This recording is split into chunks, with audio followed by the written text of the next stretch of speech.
Donc, en fait, je vous souhaite la bienvenue à cette table ronde consacrée aux tiers-lieux, des espaces aujourd'hui en plein essor qui réinventent nos façons de vivre la culture, de partager, de travailler, évidemment, de créer. Alors, nous avons la chance d'avoir avec nous plusieurs intervenantes et intervenants qui vont nous éclairer sur ces questions à travers leur expérience concrète et personnelle pour certains. Donc, je vais vous laisser peut-être vous présenter. Ça permet de faire un petit tour. Bonjour à toutes et tous. Donc moi, je suis Yolène Proux et je suis directrice de France Tiers-Lieux.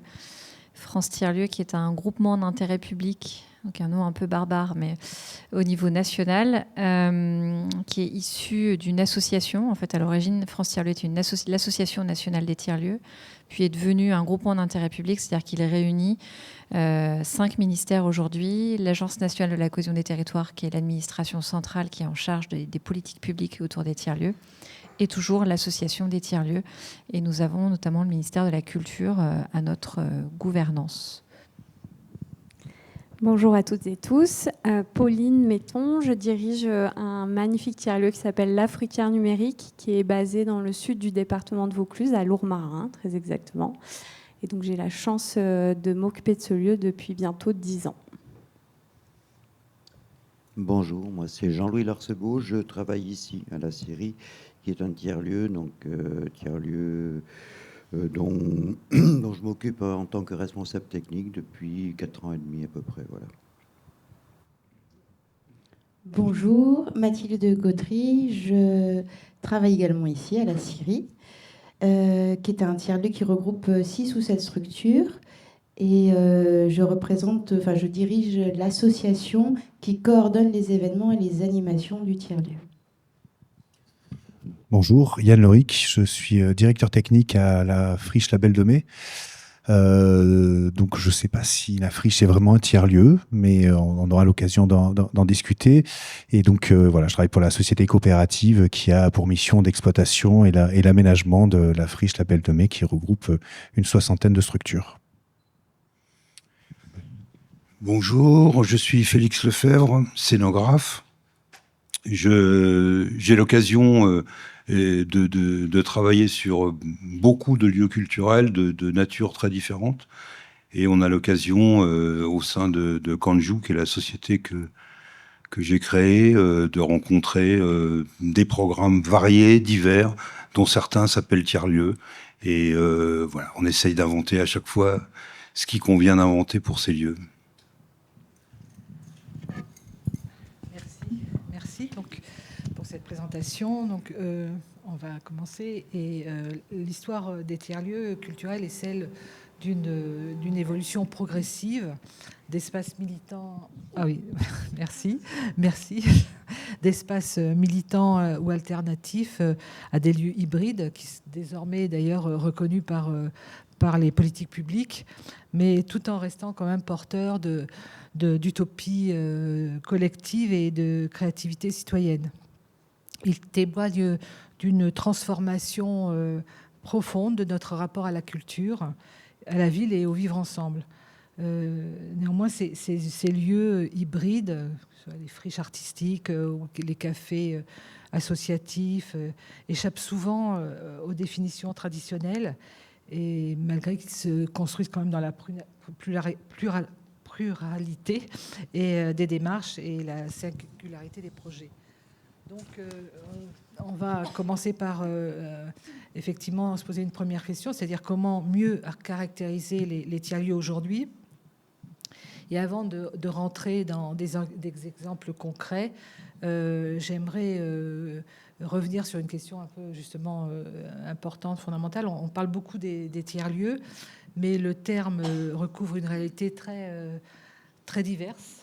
Aussi, Yolène, en tant qu'observateur et accompagnateur de cette dynamique à l'échelle nationale, comment définis-tu en fait aujourd'hui ce qu'est un tiers-lieu ? Quels sont, selon toi, les grands enjeux auxquels ils répondent, mais aussi les principales difficultés qu'ils rencontrent. Et enfin, que signifie concrètement faire tiers-lieu aujourd'hui? Est-ce que c'est un modèle, une méthode, un état d'esprit? Merci. Alors, il me revient la lourde charge de définir qu'est-ce qu'un tiers-lieu. Voilà. Je pense qu'on aura aussi un avis Ne vous inquiétez pas, c'est la question qu'on nous pose assez fréquemment, puisqu'effectivement, donc la structuration nationale, comme je l'entrouverai tout à l'heure, en fait, c'est mis en place il y a 6 ans maintenant, donc en 2019. Le mot tiers-lieu, en tout cas le concept de tiers-lieu préexistait évidemment à ce mouvement national. Mais depuis, on a pu effectivement faire un travail d'observation, de recensement, un travail collectif aussi pour rassembler ce que ça recouvre, parce qu'effectivement, c'est un concept assez large. Et donc, tout ce travail-là a permis de poser un peu effectivement des principes, on va dire, si ce n'est une définition derrière ce qu'on entend. Et puis, on l'évoquait tout à l'heure aussi, il y a eu des politiques publiques qui sont apparues depuis 2019, qui sont venus aussi poser évidemment des critères de ce qu'on entend par tiers-lieu à un niveau national, qui ne s'est pas fait par la puissance publique, puisque toute l'originalité aussi de cette démarche-là, c'est qu'elle a été co-construite entre justement l'État et les acteurs, et d'où l'émanation de ce qu'on est aujourd'hui, ce groupement d'intérêt public. Pour vous dire que cette définition, elle n'est pas non plus une définition qui vient de l'institution, elle est vraiment partagée aussi avec les acteurs, et elle est évidemment imparfaite, puisque c'est un mouvement qui est en perpétuelle évolution. En tout cas, si on veut y mettre des mots, c'est que déjà, on ne définit pas les tiers-lieux par leurs activités, parce que par essence, c'est des lieux qui regroupent plusieurs activités, et c'est en ça que ça en fait un concept aussi large. C'est que dans ce qu'on entend par tiers-lieux, on y retrouve autant des espaces de coworking, donc des espaces de travail partagé, des Fab Labs, des espaces ce qu'on appelle aussi espaces du faire, avec un outillage, des parcs machines, des ateliers partagés. On y retrouve des friches culturelles, des tiers-lieux culturels, et même aujourd'hui des tiers-lieux, ce qu'on appelle nourriciers, qui sont des tiers-lieux qui travaillent sur les nouveaux modèles d'exploitation et de démocratisation alimentaire autour des enjeux de l'alimentation durable. Et évidemment des enjeux de biodiversité et des développements durables. Donc pour dire que voilà, ça va de tiers-lieux nourriciers jusqu'aux espaces de coworking, ce qui est assez large. En tout cas, tous ont en commun le fait de partager des espaces pour un collectif et de mutualiser ces espaces et des pratiques et des compétences et des outils. Donc vraiment, à l'origine, il y a vraiment cette idée de mettre en commun un espace. D'ailleurs, certains disent qu'il n'est pas forcément physique, ça peut être aussi un espace numérique, mais on n'ira pas sur ce terrain-là. En tout cas, voilà, c'est de la mise en partage par un collectif. Donc, c'est à l'origine aussi un collectif de citoyens. C'est vraiment des démarches citoyennes engagées qui se mettent à plusieurs pour porter un projet collectif. Cette dimension, elle est extrêmement importante dans ce qu'on entend par faire tiers-lieu. Et puis, si on en revient à la définition originelle, en tout cas, tout ça est apparu dans les années 80 par un sociologue américain qui s'appelle Ray Oldenburg, qui a conceptualisé ce mot de third place, donc qui n'est pas la first place qui est la maison, ni le second place qui est le lieu de travail. Le third place, c'est vraiment le troisième lieu, qui est le lieu de sociabilité, de sociabilisation, de rencontre. Donc cet espace tiers qui n'est ni là où on habite, ni là où on travaille, mais où il se passe des rencontres, des partages, et qui permet le croisement, en tout cas, de différentes personnes. Donc, dans ce que pose Oldenburg, il y a évidemment les cafés qui ont cette place très importante en tant que troisième place, qui est un lieu de rencontre. Et cette notion-là de rencontre, de sociabilité, de partage est très forte dans aujourd'hui ce qu'on entend par tiers-lieu, puisque c'est des lieux qui sont par essence ouverts, donc ouverts à tous les publics. Alors c'est aussi ce qui fait la complexité, parce qu'on sait bien que cette ouverture ouverture au public et cette mixité des publics qui est appelée pour créer ces rencontres et cette sérendipité, elle n'est pas si évidente que ça. Et aujourd'hui, beaucoup de lieux essaient justement de provoquer, en tout cas, cette ouverture et ces rencontres et cette mixité. Et par extension, on dit aussi que c'est des lieux qui sont très ouverts sur leur territoire parce qu'ils émanent d'un besoin du territoire, c'est-à-dire que le projet, il naît quelque part en réponse à un besoin de ce territoire. Et c'est en ça que d'ailleurs les propositions sont très diverses, que les activités sont très diverses parce qu'elles sont en réponse aussi à un besoin du territoire. Donc effectivement, quand on est en milieu rural, si je prends cet exemple, le tiers-lieu culturel va permettre, évidemment, de pouvoir donner accès à la culture à des personnes qui en sont potentiellement éloignées géographiquement. Et on se dit aussi sur certains sujets qui peuvent en être éloignés culturellement. On a des lieux qui développent aussi des enjeux de formation professionnelle. Il y a des sujets d'éloignement géographique, mais pas que. Il y a des sujets aussi d'éloignement culturel et comment ces lieux-là permettent de redonner accès, en tout cas à toute une partie de la population, soit à une proposition culturelle, de formation, alimentaire, et si on reprend les différentes typologies.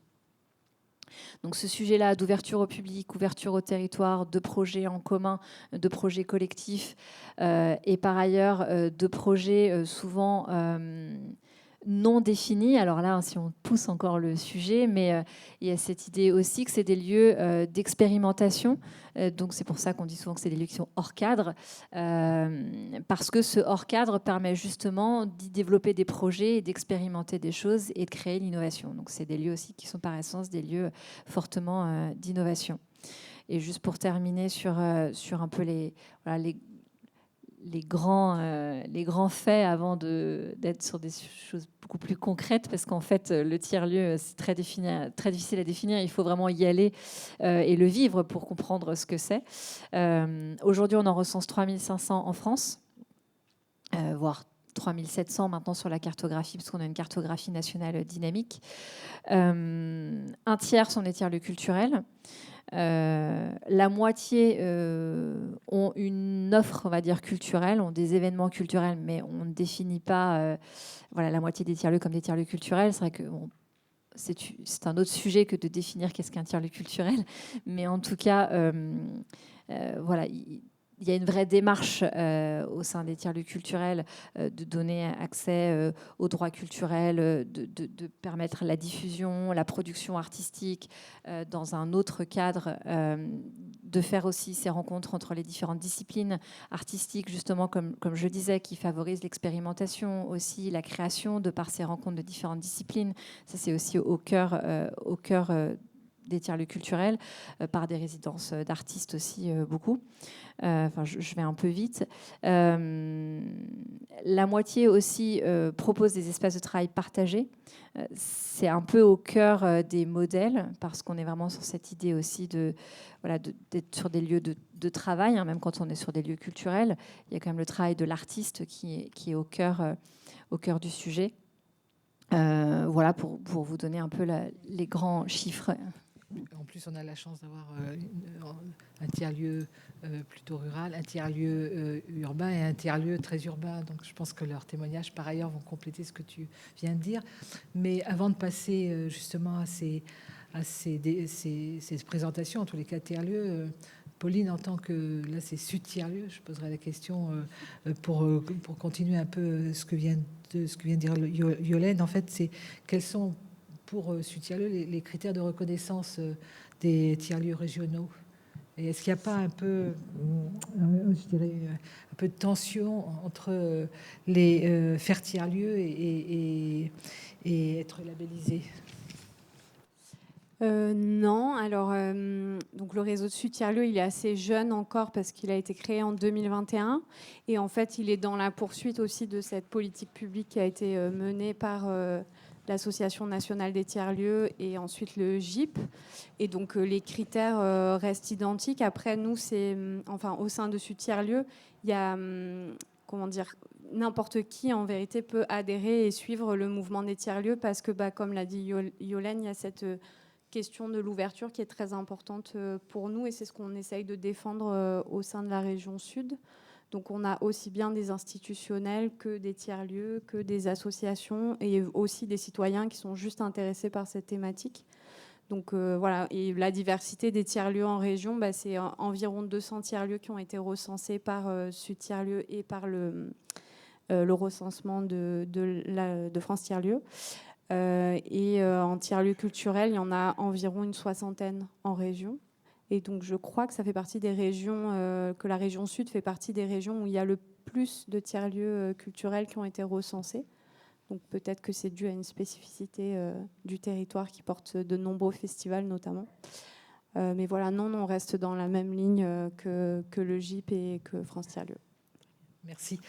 Donc en fait, en tant qu'acteur de terrain, évidemment, c'est intéressant de savoir comment vous vous positionnez les uns et les autres dans ce débat sur la définition et sur tous les enjeux. Mais pour commencer, je vous propose un premier tour de table, au pluriel, pour que chacun puisse présenter brièvement l'identité de son lieu, son histoire, ses valeurs, ses missions. Enfin, vous savez comment vous souhaitez évidemment vous présenter tout ce que fait votre lieu, tout ce que vous faites et tout ce que font vos adhérents. Mais puis après, on prolongera dans les aspects peut-être un peu plus techniques. Je propose qu'on commence par la friche de la Belle de Mai, puisque la friche de la Belle de Mai, je pense qu'en fait qui est issue des centres de l'ancienne manufacture de tabac, s'est imposé comme un moteur de renaissance culturelle, sociale et urbain, au cœur d'un quartier ouvrier durement frappé par la désindustrialisation. Et pour la plupart des gens, c'est l'un des premiers tiers-lieux culturels d'envergure en France, avec une forte dimension urbaine, sociale et artistique. Mais quand nous avons échangé, Yann et Félix, sur cette table, vous n'étiez pas complètement convaincus que la friche soit considérée comme un tiers-lieu. Et donc, à l'issue de l'intervention de Yolène, qu'est-ce que vous en pensez ? Alors, si je m'appuie sur la définition que je viens d'entendre, je crois qu'on est plutôt en phase avec l'ensemble des critères qui ont été nommés. La question aujourd'hui, alors la friche, c'est une vieille maison maintenant, puisqu'elle a ouvert en 1992. Donc elle a eu plusieurs vies, plusieurs moments, et elle s'est petit à petit institutionnalisée. Mais disons que après les très très très très grands travaux massifs qui ont eu lieu entre 2007 et 2020 à peu près, il y a eu tout un travail de fait sur repenser la gouvernance de la société coopérative. Et ce grand mouvement qui s'est produit, enfin qui s'est activé pendant à peu près un an et demi, a amené donc l'ensemble des sociétaires et de l'écosystème de la friche à proposer une nouvelle façon d'être, de penser cette gouvernance avec un redéploiement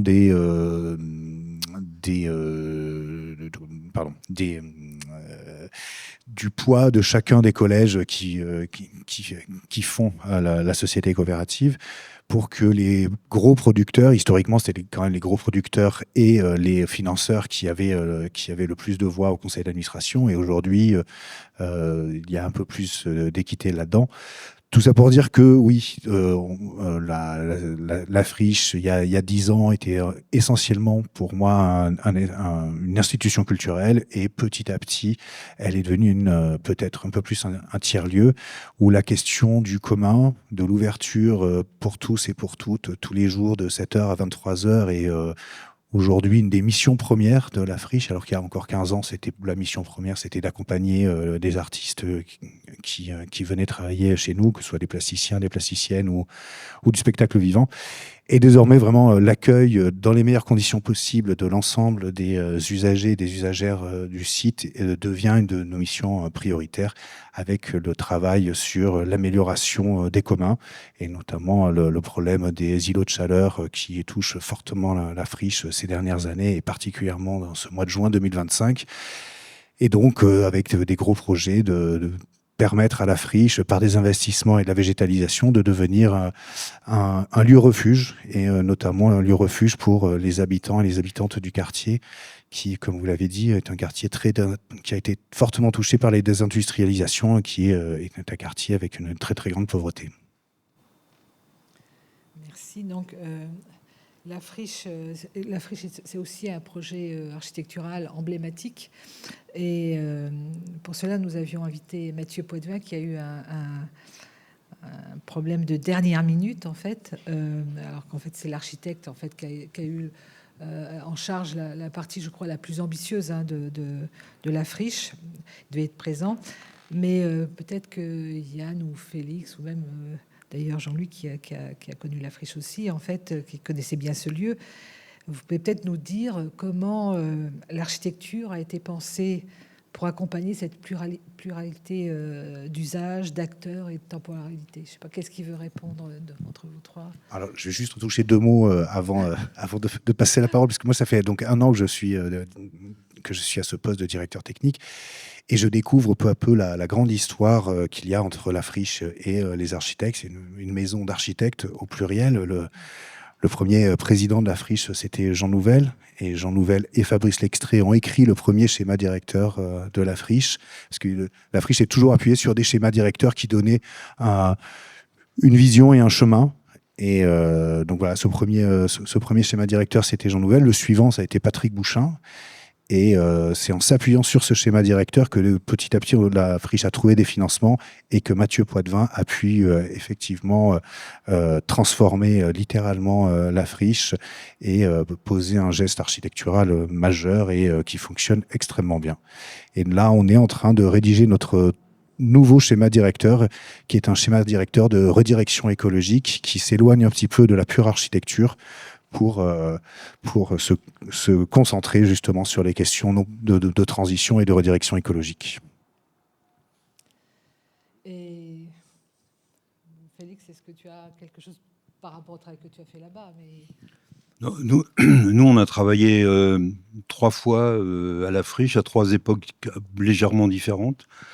On a commencé par construire l'IMMS, donc émanation de l'ISTS, qui est donc un lieu de formation avec des architectes, avec une agence toulonnaise, enfin de la région de Toulon, du Chier Pietra.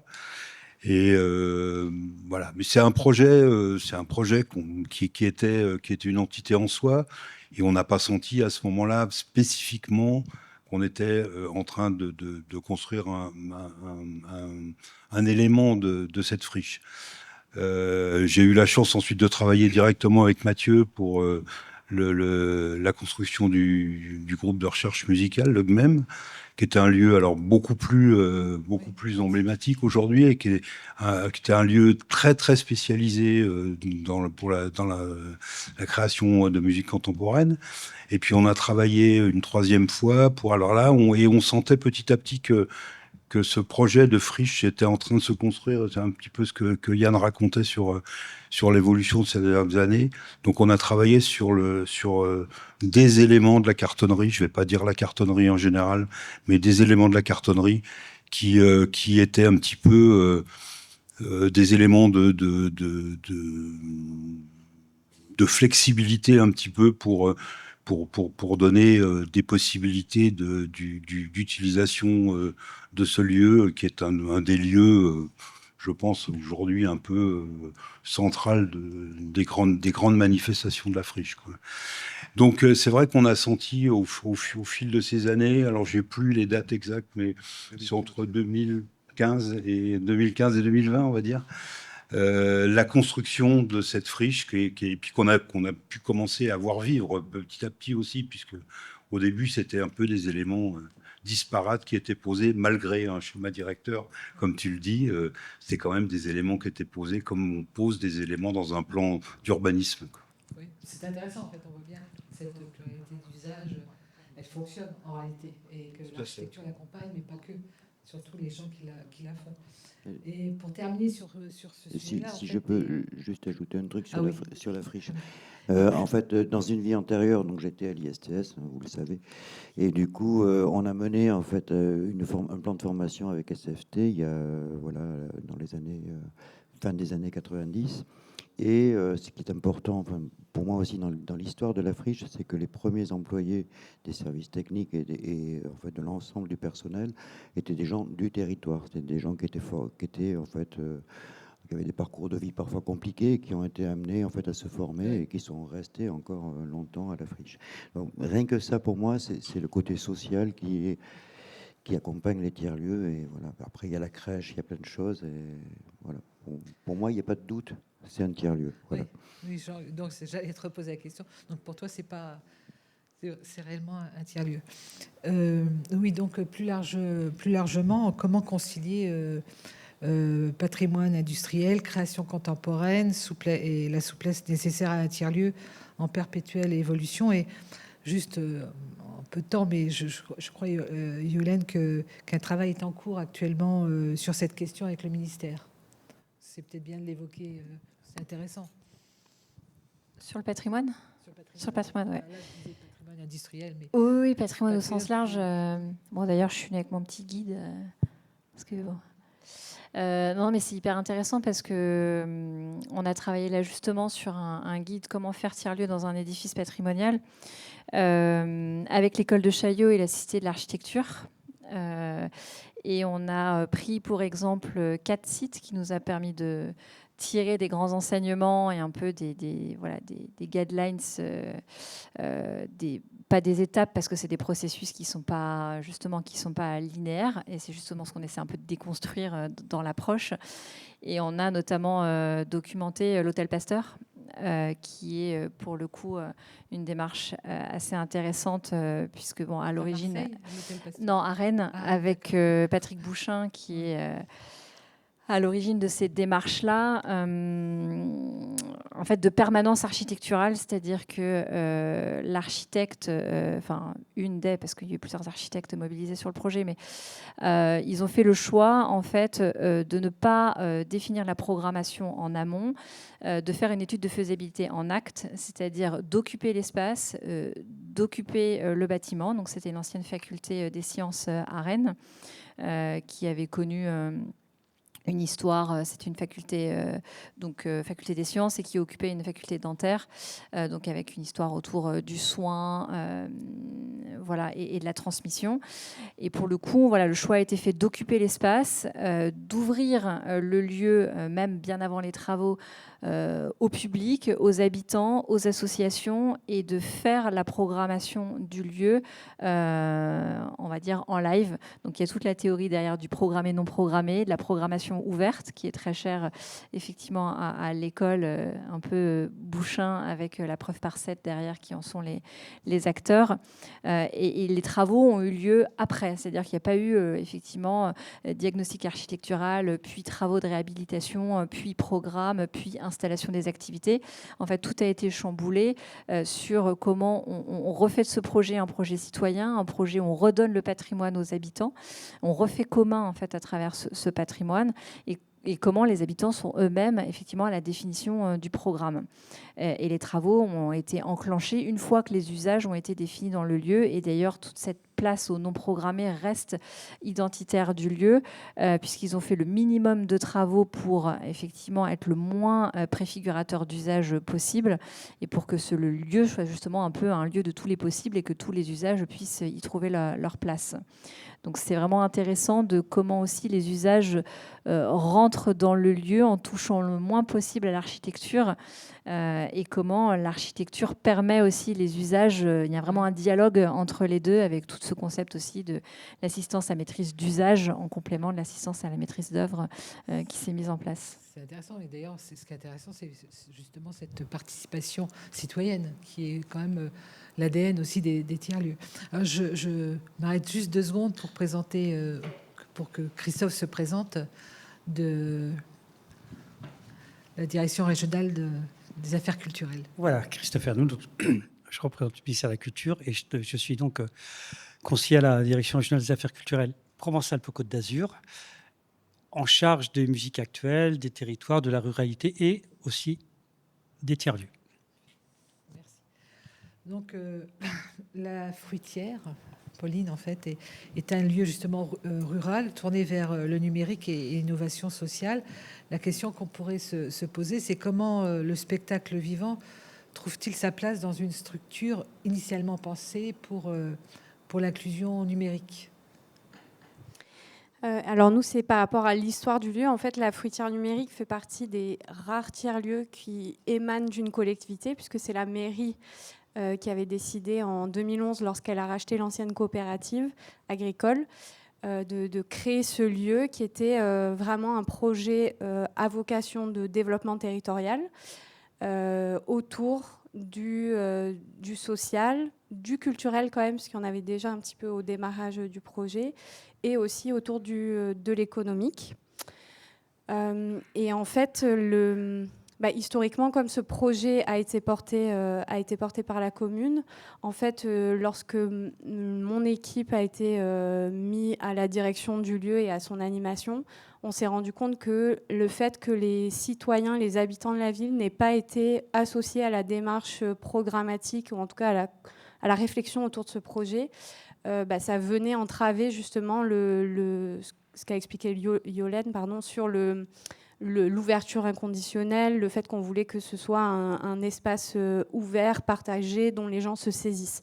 Et en fait, le fait qu'ils n'aient pas été associés dès le début, on a vu qu'il y avait un manque d'élan. On avait des gens qui fréquentaient le lieu, bien évidemment, mais en tout cas, il n'y avait pas cette vague d'association au projet, cette envie d'y contribuer. Et en fait, c'est pour ça que très rapidement, donc on a eu des artistes qui sont venus nous voir d'eux-mêmes pour avoir accès à des espaces de travail, accès à un laboratoire de fabrication numérique également, donc un Fab Lab. Et en fait, on s'est rendu compte que par le biais de la culture, c'est ce qui allait nous permettre justement de raccrocher en fait les habitants du village, tout simplement, et les habitants des villages limitrophes. Parce qu'en fait, sur notre territoire, il y a des associations qui portent de très beaux festivals et de très beaux événements culturels. On était quand même sur une culture un petit peu élitiste, puisqu'à Lourmarin, par exemple, c'était beaucoup tourné autour de la musique classique. Et donc, nous, très rapidement, ce qu'on a voulu proposer, c'est cette ouverture aux associations du village pour qu'elles se saisissent de ce lieu et qu'elles viennent chacune y planter leurs graines. Donc, en fait, ce qu'on a pu apercevoir depuis 10 ans qu'on existe, c'est que le fait que ce lieu existe sur le territoire, ça a permis aux associations de se projeter dans des programmations plus ambitieuses parce qu'elles sont accompagnées par le lieu, par ses équipements. On a aussi travaillé beaucoup sur la mutualisation. Donc, en fait, on s'est créé de manière informelle un réseau de structures culturelles en Sud-Luberon. Donc, par exemple, on fait des achats groupés de matériel, ou alors on n'achète pas de matériel et on partage notre parc de matériel, puisqu'on a beaucoup de festivals, comme je l'ai dit, sur le territoire. Et en fait, ce sont des festivals, une fois que le festival est passé, le matériel, il est stocké, rangé, puis il sert à plus grand-chose. Donc, en fait, on se sert mutuellement de tout ce parc matériel et on se le partage entre lieux et associations. Donc, le numérique de démarrage, c'était la volonté du maire qui a créé ce lieu, c'était de se dire, c'est pas parce qu'on est dans un village de 1000 habitants qu'on n'a pas le droit d'avoir accès à la fibre et que les personnes, notamment nos aînés qui habitent ce village, n'ont pas droit d'avoir accès aux services publics en ligne, à l'administration, et n'ont pas le droit de savoir se servir d'un smartphone, etc. Donc lui, c'était vraiment la volonté d'accompagner ses administrés. Et petit à petit, on est venu justement greffer d'autres activités sur le projet, notamment en ouvrant justement les possibilités avec les associations du village, qu'elles puissent venir programmer ce qu'elles avaient envie de voir au sein de ce lieu. Donc c'est en ça qu'on parle aussi chez nous d'une programmation participative. C'est passionnant quand même. Merci. Et donc, sur en tous les cas cette présentation de tiers-lieux, on terminerons avec la Syrie qui est notre hôte aujourd'hui. Donc vous êtes un tiers-lieu culturel implanté dans un tissu urbain assez dense, porté par une dynamique associative et militante. Ce serait intéressant de connaître votre histoire. comment vos engagements sociaux et citoyens nourrissent-ils votre programmation artistique? Et puis, accessoirement, mais quel rapport entretenez-vous avec le Festival d'Avignon, puisqu'on est en plein festival, institutionnel ou en marge? Alors, Mathilde, je pense que tu... Alors, je vais essayer de répondre. Je vais peut-être oublier une ou deux éléments, tu pourras me reprendre. Le tiers-lieu, il existe depuis 7 ans. Il a été ouvert en 2018 à l'initiative de plusieurs structures et personnes, dont je fais partie. Un magasin qui est une SCOP aujourd'hui du réseau Biocop, une association de danse, donc, et puis un projet aussi de recherche et développement sur le numérique et un pôle culturel. Ça, c'est comme ça que et aussi la SIC Cities qui était là également. En fait, c'est des structures qui travaillaient. Ça marche? Vous m'entendez? Oui, super. Bon. Ok. C'est des structures qui travaillaient en partie un petit peu ensemble et qui ont eu envie de se regrouper pour créer ce projet. Et progressivement, le lieu ici, quand on est arrivé, c'est une ancienne scierie, d'où le nom. C'était une scierie pendant au moins 150 ans et un ancien port au bois, puisque le Rhône n'est pas loin, et c'était un quai de déchargement des bois flottants. Quand on est arrivé ici, cet espace-là en particulier était un pigeonnier de 1000 m², qui progressivement a été travaillé pour devenir la salle que c'est aujourd'hui. On a construit des murs, des étages, des murs et autres. La manière dont on travaille depuis le départ, la volonté était en fait de créer une mutualisation. Le mot tiers-lieu, il avait même au tout début, le mot tiers-lieu n'avait même pas été utilisé par les personnes qui avaient envie de faire ce projet. Par contre, il arrivait assez vite quand on est arrivé ici. Il est venu assez rapidement. Et en fait, on a tout à fait dès le début l'association que je représente, on va dire aujourd'hui, qui coordonne les animations, les événements, blablabla. Il n'y a pas de gouvernance globale au tiers-lieu. On a des réunions, mais on n'a pas une SIC ou une SCOP qui, on va dire, comme ça peut exister dans d'autres lieux. Horizontal. C'est horizontal, et puis les structures ont chacune leur activité et leur autonomie, et on a des communs. Et depuis le départ, on travaille en partenariat avec des structures du territoire. Les premières choses qu'on a faites, c'était donc à l'ouverture, c'était en juin 2018. Il y a eu d'abord un partenariat d'accueil avec le Festival d'Avignon, qui à l'époque cherchait des locaux. Et puis en août, par exemple, on a commencé avec un ciné-plage. C'était pas très écologique, mais c'était très fun. Où on a eu une dune de sable parce que le lieu était encore très brut. On a mis une plagette, en fait, et on a fait un petit ciné-plage avec des concerts. Et c'était en partenariat avec le Frames et le cinéma qui s'appelait à l'époque le Pandora. Et dès le début, on a travaillé avec des structures et souvent, les projets se sont co-imaginés ou co-réalisés avec des structures. Parfois, on les accompagne dans l'accueil. Parfois, on co-organise des choses ensemble avec eux ou avec elles, ou avec une ou plusieurs. On aime bien travailler sur des projets à plusieurs, qui puissent être multiples, que ce soit une soirée ou que ce soit un autre événement. Je pense que depuis 2018, je n'ai pas le chiffre parce qu'on ne l'a jamais décompté, mais je pense que c'est plus d'une cinquantaine, voire une centaine de structures avec lesquelles on a travaillé de manière différente. Et puis il y en a avec qui on travaille une fois, puis d'autres avec qui on travaille, ça fait 3 ans qu'on travaille avec, voire plus. Ça dépend du type de projet qu'on a organisé. Le Festival d'Avignon, c'était la question qu'on a. Si vous travaillez de manière institutionnelle avec eux, ou est-ce que vous êtes en marge de ce festival, même si vous avez des activités pendant le festival? Voilà. C'était comment vous vous organisiez, vous Avignon, en fait, le tiers-lieu, il est à Avignon et on est en lien avec la dynamique de la ville et notamment le Festival d'Avignon. Donc, on participe à ce qu'on appelle le Festival d'Avignon Off. On accueille des spectacles, des rencontres. On aime bien aussi avoir des soirées conviviales et garder cet état d'esprit qu'on a aussi pendant l'année. Donc, on organise des concerts, des DJ sets. Là, à vrai dire, il y a 27 compagnies au total de cette année, puisqu'on a plus d'alternance que les autres années. C'est-à-dire qu'en fait, il y a des compagnies qui viennent qu'un jour sur 2 ou qu'une partie du temps pour différentes raisons. Et il y a 3 espaces de représentation. Aujourd'hui, le tiers-lieu, c'est ici. Donc ici, ça fait 3200 mètres carrés. Il y a 1700 mètres carrés d'extérieur et le reste, c'est du bâti. Et puis, il y a un autre lieu qui est à 5 minutes à pied, où il y a le pôle céramique qui est implanté depuis plus de 2 ans et où on a un espace de travail partagé qui est en train de s'ouvrir. Et à l'arrière de ces 2 bâtiments, il y a un grand espace vert. Et dans cet espace vert, pendant le festival, il y a des spectacles dédiés au plein air. Voilà. Et le public chez vous, quel rôle il joue? Est-ce qu'il est spectateur, acteur? En fait, on a des usagers, des usagères à l'année, des bénévoles, des spectateurs, des spectatrices. Là, cette année, en fait, on travaille en partenariat. En fait, on travaille en partenariat avec Culture du Cœur depuis longtemps, qui est une association il y en avait d'ailleurs tout à l'heure à 14h25, là, au spectacle d'avant, il y avait un groupe de Culture du Cœur qui était là, que j'ai fait entrer, en fait. Donc, je m'en souviens. Et on travaille aussi, cette année, beaucoup avec le Centre social d'Orel, avec qui on est en train de créer un partenariat pour créer une présence artistique en lien avec un espace chez eux.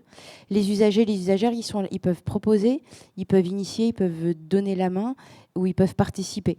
Et on a une type de bénévole aujourd'hui qui regroupe plus de 25 personnes à l'année et qui vient proposer et donner la main. Et qui peuvent aussi monter des projets entre eux et le lieu est ouvert pour cela. J'espère avoir répondu. Oui. Et donc, en fait, maintenant, on va plonger un petit peu dans les aspects un peu plus techniques, et notamment au niveau des dispositifs scéniques et les formes d'accueil du public ou des artistes, afin de comprendre un peu comment vous inventez des nouvelles manières de faire, si c'est le cas. Et je pense qu'il est important de mettre en lumière, en fait, c'est le cas de le dire, les décalages fréquents entre les besoins techniques et liés à l'accueil du spectacle, c'est-à-dire la sonorisation, la lumière, la sécurité, etc., et la réalité économique, logistique et humaine des tiers-lieux. Donc, par exemple, Jean-Louis, ce serait intéressant de savoir comment tu t'adaptes à ces contraintes. Est-ce que tu bricoles? Est-ce que tu innoves? Ou, ou peut-être quelquefois tu renonces à certaines ambitions? Oui. En fait, dans ce tiers-lieu, il y a 2 vies. Il y a la saison avant le festival et il y a le festival. C'est 2 choses qui sont différentes. Dans la saison, on ne répond pas qu'à des demandes de spectacles qui sont des spectacles sur plateau, avec un public en face. On est ouvert à des choses beaucoup plus différentes. Et donc, on a le plaisir ici de pouvoir bénéficier d'un espace complètement modulable. Et on veut le garder. Donc, déjà, ça serait plus simple de faire 2 salles. Si on était dans la logique du Festival d'Avignon, on aurait déjà partagé ça, et puis on aurait 2 salles. Non. On est sur quelque chose qui doit fonctionner dans l'année avec la possibilité de tout ouvrir pour recevoir, par exemple, le loto de l'Association des quartiers Nord. Il y en a 2 par an, je vous donnerai les dates, qui est voilà, un des plus beaux lotos d'Avignon. Mais enfin, voilà, c'est l'association du quartier et on travaille vraiment avec les gens du territoire proche. Donc, par rapport à ça, ça veut dire quoi côté technique? Donc, il y a ça, la gestion de l'espace et du plateau, des ressources. Et après, on essaie de ne pas bricoler, mais on essaye en fait de trouver des solutions on a trouvé des solutions, heureusement, il y a quelques années, pour pouvoir aménager rapidement le lieu de façon à ce qu'il soit exploitable aussi pendant le Festival d'Avignon, de façon assez simple. Mais ça a été, on a fait beaucoup d'investissements techniques et matériels pendant plusieurs années. Dans les solutions, là, vous avez des projecteurs à LED, c'est-à-dire qu'ici, on est sur la transition LED depuis le début. En fait, on n'a que ça. Et je n'ai envie d'avoir que ça. Voilà. Mais après, pendant le festival, il y a beaucoup d'autres choses. Mais dans l'année, non, on reste sur des LED. Du coup, on est un peu un centre de ressources pour certains à Avignon qui n'ont pas eu la même histoire. Et donc, j'ai beaucoup de copains, d'amis, régisseurs qui viennent. Et on échange beaucoup par rapport à ça, au matériel qu'on utilise. C'est pareil en son aussi, on est toujours en discussion. Alors, on est un peu pionnier parce qu'on est arrivé en dernier et qu'on a fait des investissements qui sont du coup assez récents. Et voilà, je ne sais pas si j'ai répondu à la question en fait. Mais... Oui. Ah non. Juste une chose, en fait, les gradins, ils sont là au mois de juillet. Après, il n'y a plus ces gradins. Le lieu est ouvert et on a des petits gradins. C'est pour ça qu'on parle de ça, c'est juste pour le mois de juillet. C'est combien de places? Là, c'est 200. En fait, le gradin fait 230, c'est ça? Et c'est à peu près 215, 200, entre 200 et 215. C'est bien.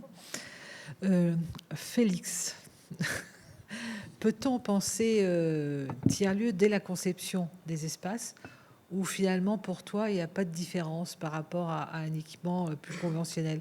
Lorsque nous avons discuté de cette table, tu m'as parlé de l'interaction des usages et de l'interconnexion des différents lieux, et comment les usages de l'un peuvent interpénétrer les usages de l'autre, et caractériser ton travail de scéno dans ces lieux. Alors déjà, nous, en tant que scéno, on va dire que par rapport aux 3700 lieux que tu recensais tout à l'heure, en gros, on vient nous chercher sur peut-être 1%, peut-être 2% de ces 3700 lieux. Et évidemment, c'est sur les lieux les plus institutionnels, on va dire.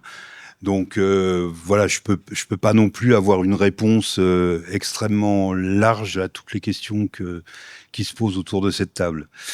Mais évidemment, la question même dans des lieux, par exemple, comme les ateliers Médicis, où on travaille beaucoup à la construction en ce moment, l'élaboration même du programme en cours de chantier dont tu parlais tout à l'heure à Rennes, elle est beaucoup plus figée dans les ateliers Médicis, parce qu'on avait un programme extrêmement précis au départ, mais la question de la flexibilité des usages, elle est toujours là, et je pense que c'est un fil rouge qu'il ne faut jamais lâcher, quoi.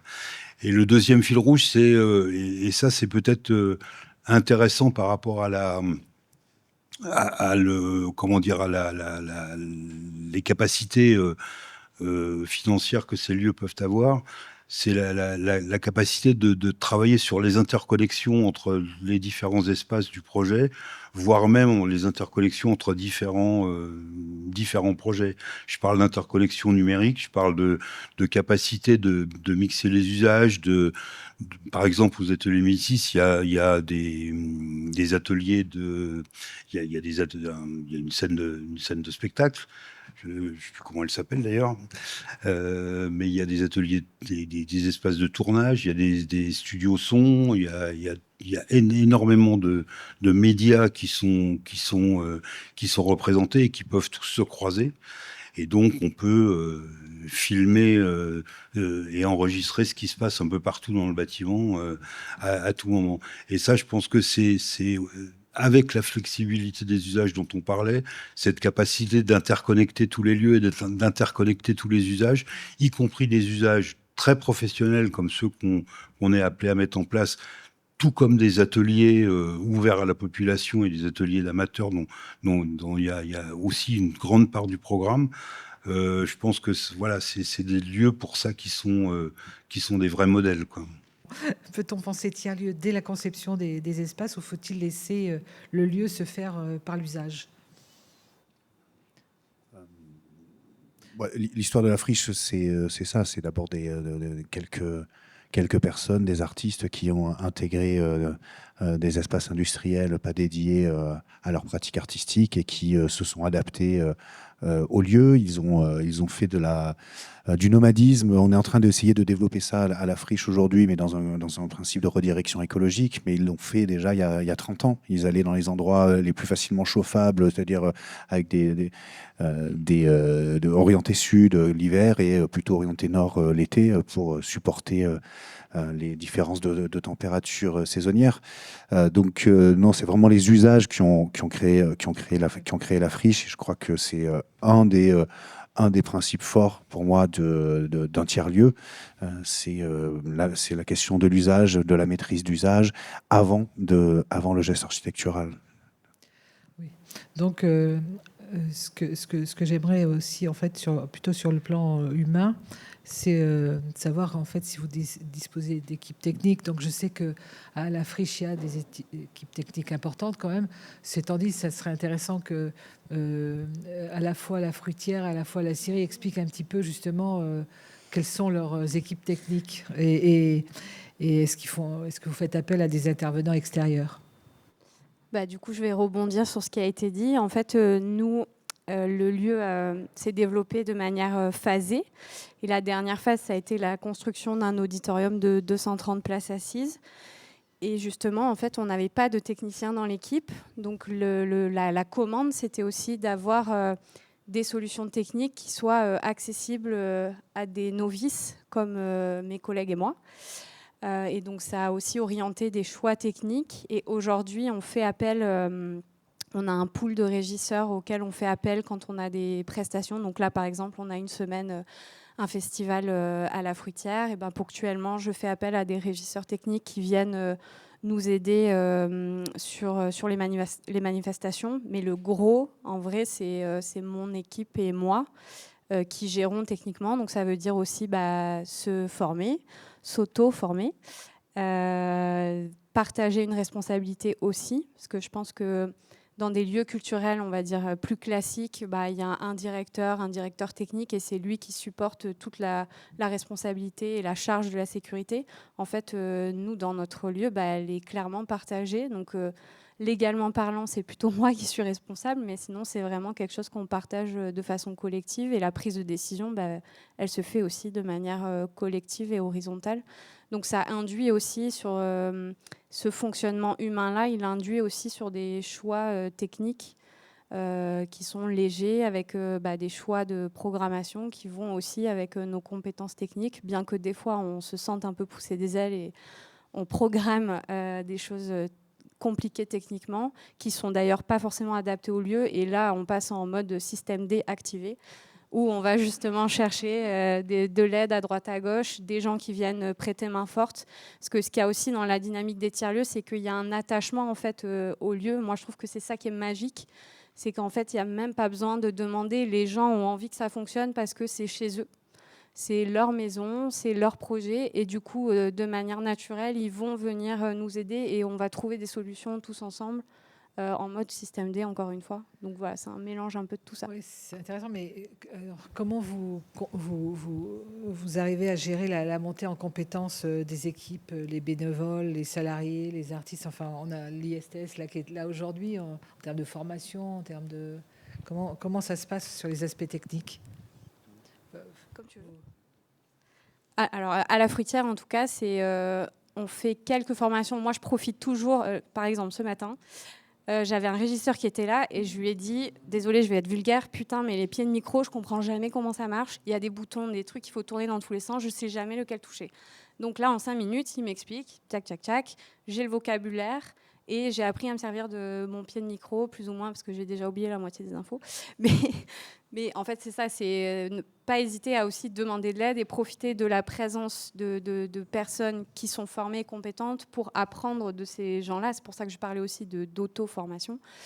Et après, bien évidemment, il y a des formations, des vraies formations, voilà. Où là, par contre, par exemple, c'est pas seulement l'équipe de la Fruitière qui va se former. On associe aussi ce qu'on appelle chez nous les fruitos, donc c'est les coworkers, les gens qui utilisent le lieu de manière régulière. J'ai parlé des associations du village. Par exemple, on a dû faire une formation équipier de première intervention, qui est une formation plutôt là dédiée à la sécurité incendie. Et on a convié les responsables des associations qui interviennent dans le lieu à faire cette formation en même temps que l'équipe. Donc c'est là aussi que je parle d'une responsabilité partagée. Donc voilà, c'est un mélange des deux. Et la scierie alors, Jean-Louis? Bon, alors, la scierie.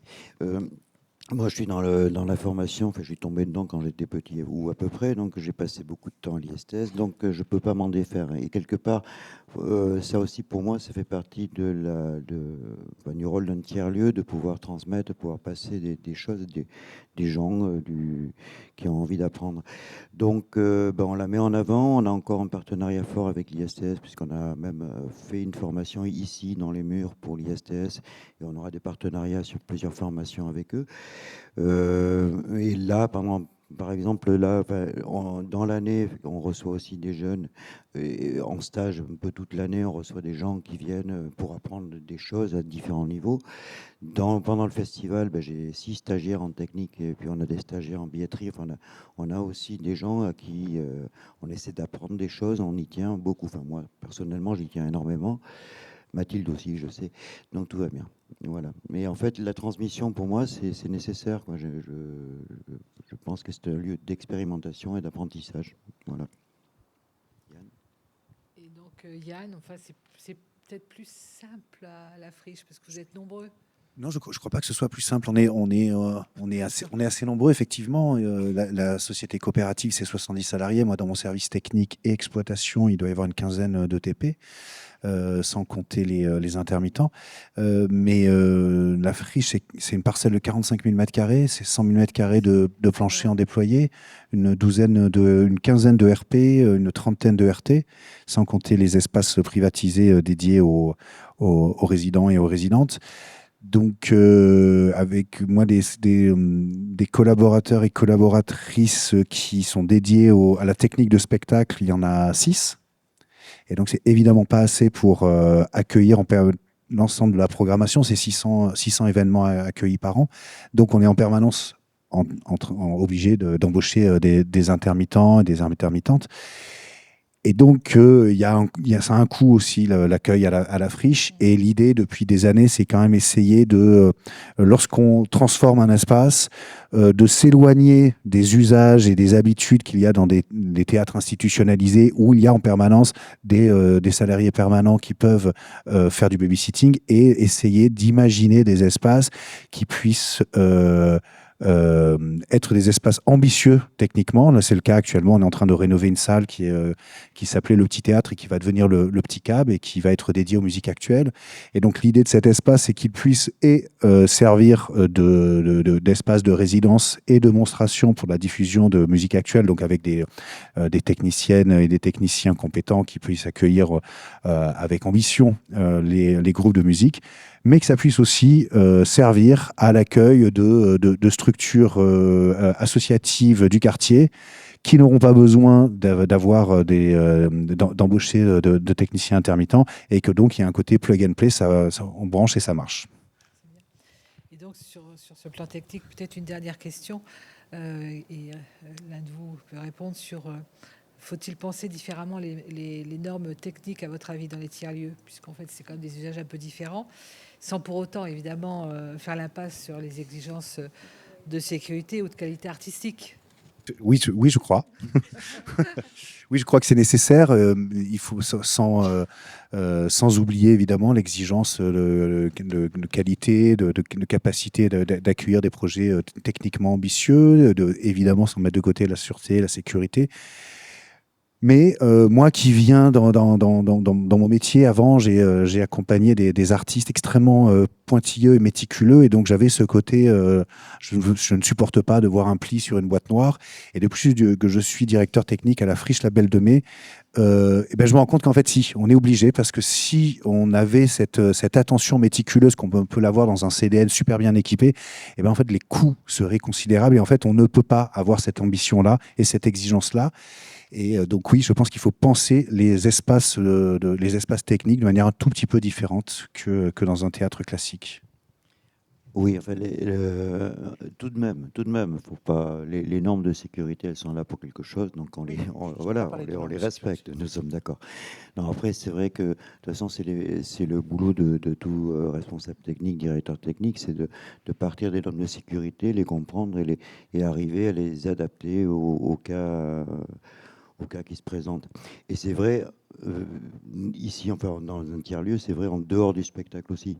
On ne fait pas que du spectacle, et du coup, il y a plein de choses où, en fait, on est garant de ce qui doit se passer, mais on sait où est le risque, et on improvise. Enfin, on improvise sciemment pour réussir à faire passer les choses, quoi.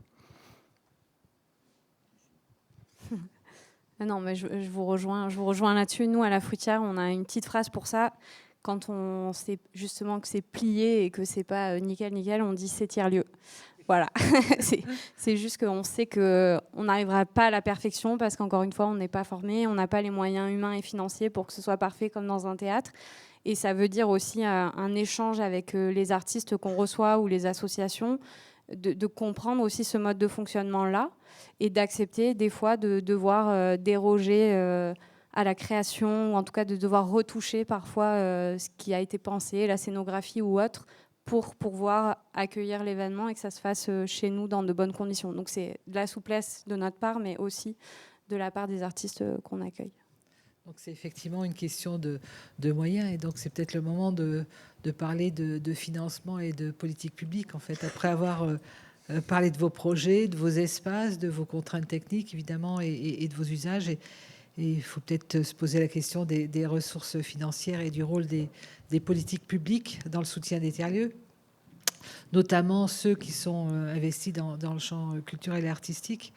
Donc, je pense qu'il est évidemment important de s'interroger sur la reconnaissance institutionnelle des tiers-lieux, la cohérence des dispositifs qui sont de soutien, mais aussi, c'est peut-être bien de voir comment on peut ouvrir éventuellement la discussion sur de nouveaux modèles économiques ou partenariaux. Donc, Christophe, on va commencer par l'État, la DRAC, mais aussi ce que tu peux faire toi personnellement, en fait. Hein. Comment un tiers-lieu peut-il s'inscrire dans la politique culturelle d'un territoire? Quels critères pour un soutien pérenne? Et puis peut-être que tu peux nous faire un petit focus, si c'est possible, sur les politiques de l'État en faveur du développement des tiers-lieux, les fabriques de territoire. Je ne les connais pas tous, tiers-lieux culturels, citoyens. Et notamment démontrer comment, en quoi, en tous les cas, je pense, ils sont une réponse à nos fameux droits culturels. Alors, la question du tiers-lieu pour les services de l'État est assez très intéressante, en fait, parce que pour la première fois, on n'est pas parti sur un décret, une circulaire qui nous expliquait clairement ce qu'était un tiers-lieu et comment ce tiers-lieu devait s'inscrire dans un cahier des charges précis pour pouvoir rentrer sur une éventuelle aide financière et une éventuelle labellisation. Là, c'est parti complètement à l'inverse, c'est-à-dire que les services de l'État ont observé ce qui se passait et ont laissé finalement, on co-construit cette politique d'accompagnement des tiers-lieux avec les lieux eux-mêmes. Donc la discussion c'est ouverte. Enfin, j'en vois là dans la salle aussi avec qui on a pas mal discuté et on était assez finalement preneurs pour tous les appels à projets, des expérimentations, des besoins, des attentes. Alors évidemment, on part jamais de nulle part non plus. On est parti au départ, on a suivi l'Agence nationale de la cohésion des territoires qui a mis en place ses premiers dispositifs fabriques de territoire. Les fabriques de territoire, on n'était pas forcément sur des projets qui incluaient un volet culturel. Et du coup, nous, on n'a pas forcément non plus au ministère de la Culture cherché. Enfin, quand je dis le ministère de la Culture, il faut avouer que c'est uniquement en DRAC PACA où l'accompagnement au tiers-lieu culturel et citoyen s'est fait. Mais en tout cas, on n'a pas forcément cherché à transformer ces fabriques de territoire en fabriques culturelles, parce que de toute façon, on a déjà, nous, nos propres labels, donc ça, on sait faire, on sait accompagner les centres chorégraphiques, les scènes de musique actuelles, on sait faire. Donc, ce qui nous intéressait, en fait, dans l'accompagnement de ces fabriques de territoire, c'était justement d'y mettre un volet culturel de la résidence artistique, de la diffusion, des ateliers,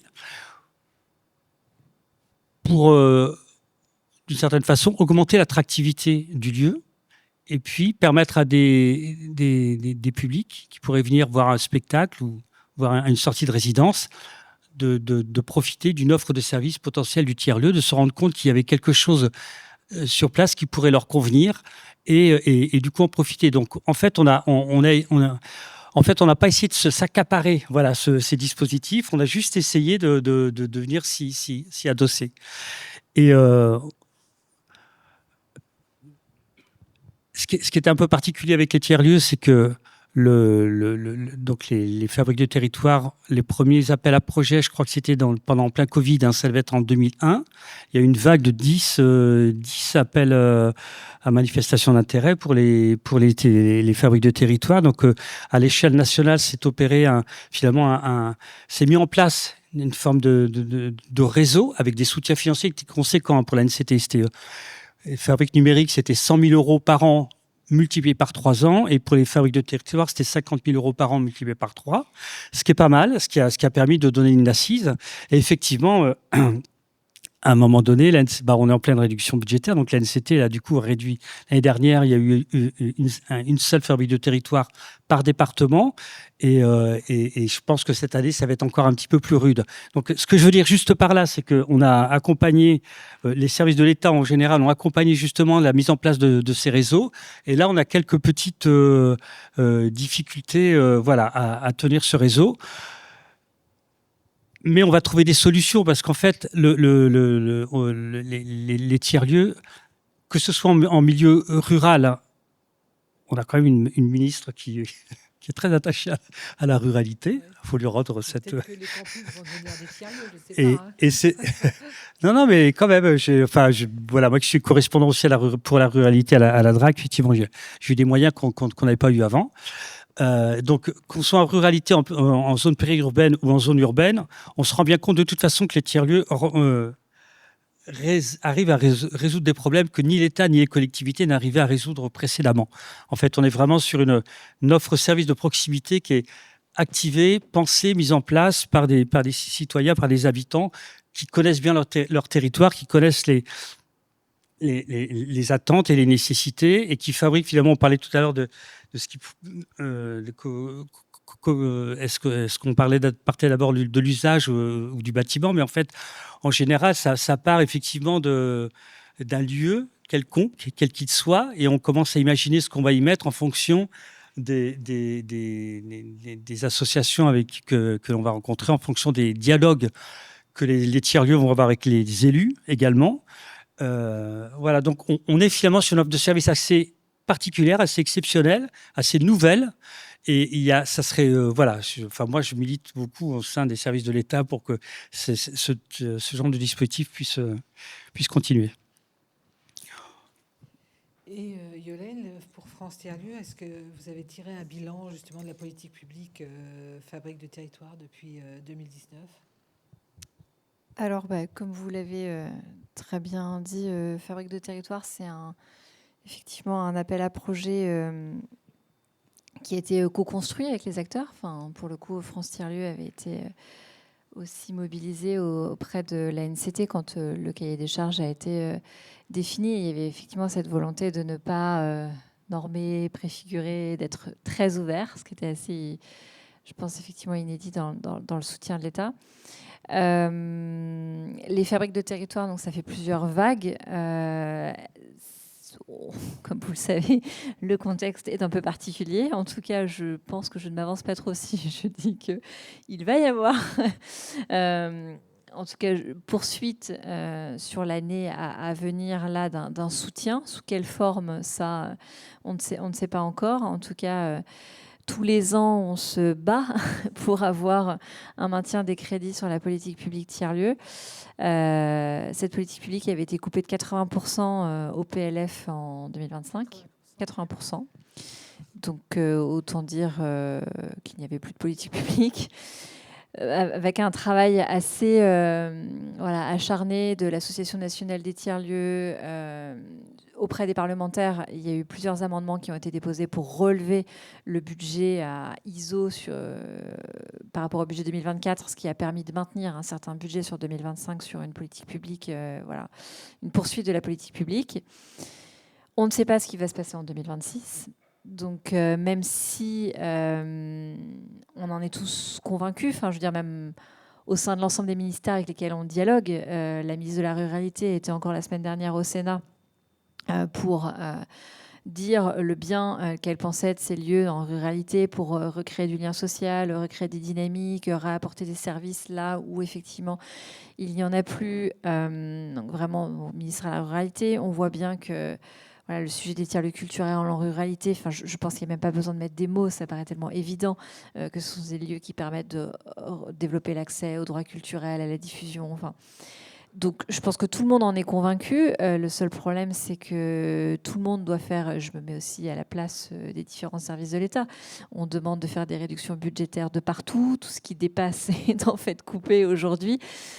Donc, malheureusement, on ne sait pas trop. Donc, on continue à faire du plaidoyer, à faire de la mobilisation, à faire remonter tout ce qui se passe sur le terrain qui parle voilà, de soi. Mais donc, même si voilà, les bilans sont plutôt, alors ils ne sont pas forcément objectivés. Il n'y a pas eu en fait d'évaluation de la politique publique des fabriques de territoire. Enfin, il y en a eu une qui était plutôt une recherche-action qui a évalué comment ces lieux-là permettaient de recréer justement du lien social, du collectif dans les territoires. Là, il y a une étude qui vient de sortir avec l'ANCT sur justement ce sujet du lien social, qui est extrêmement important parce qu'en fait, souvent, on regarde les tiers-lieux sous le prisme économique, alors que ce ne sont pas des acteurs de l'économie traditionnelle et que je pense qu'on ne peut pas évaluer ces lieux-là juste avec voilà, un objectif d'autonomie ou économique, et que ce qu'ils produisent par ailleurs, c'est effectivement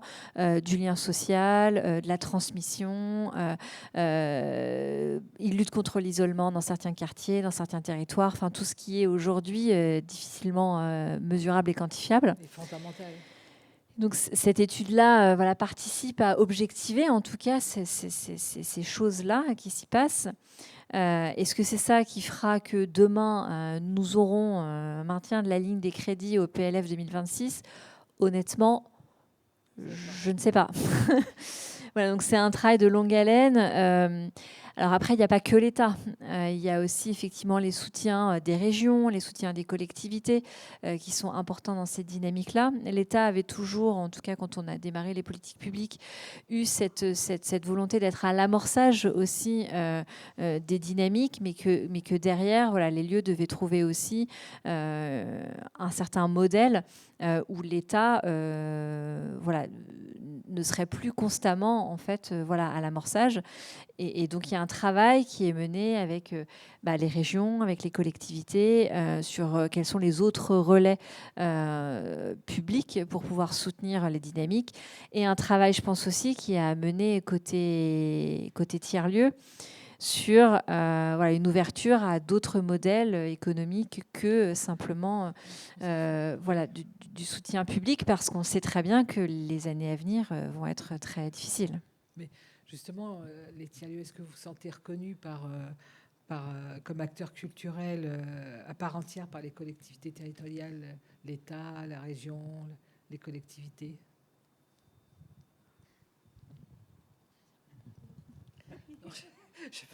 La réponse est sur vos visages, mais bon. Je pense je ne sais pas exactement quoi répondre à la question, mais on se sent reconnu comme tiers-lieu par la ville, le département, la région et l'État. Et en tant que tiers-lieu, nous, on est un tiers-lieu culturel, mais pas que.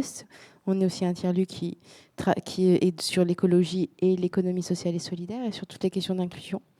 Donc oui, pour parler de la Syrie, on a des soutiens, si on parle financier, de la DRAC PACA en tant que tiers-lieu, du département, qui nous a aidés sur de l'investissement notamment pour pouvoir équiper la partie, pas que, mais une partie des choses de la partie spectacle.